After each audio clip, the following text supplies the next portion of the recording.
कलाकारी करता ना तब मोर एक बात जरूर ध्यान दू। अपन कला ला अपन पहचान जरूर दे। एक बात मोर बर नहीं तो कम से कम अपन परिवार के बारे में जरूर सोच। काबर की कलाकारी हमार चिन्हारी है, हमार पहचान है। अगर कलाकारी करथन तो हम वायरल आथन, न कि वो चैनल। लेकिन मिलते का वही 1000 और 2000। अरे पहचान ही मिल जाती है यूट्यूब के जरिया। थोड़ा पहचान तो मिल जाती है, लेकिन मिलते का वही 1500। नहीं यार, वो तोर धन्नो है, वो तोर धन जैन तोर भविष्य के लिए सुरक्षित है।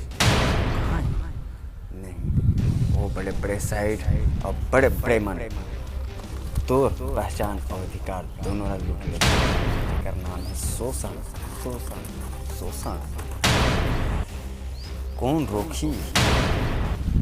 कौन कलाकार ला अधिकार दिलाई? कौन सम्मान दिलाई? कौन पहचान दिलाई?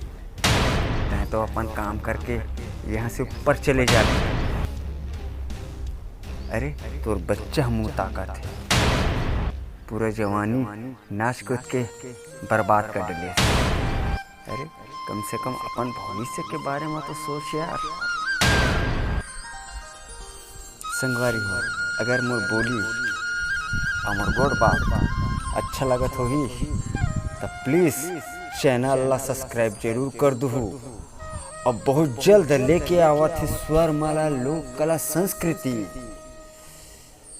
जो छत्तीसगढ़ के कलाकार मन बर अधिकार और पहचान और संग संग सोशल मीडिया के धनराशि भी दे के सुविधा लाभ देवत है। तो जल्दी स्वरमाला लोक कला संस्कृति के साइट www.कलाकारcg.com जाके देखो संगवारी हो, और हमारे चैनल ला सब्सक्राइब करके सपोर्ट करके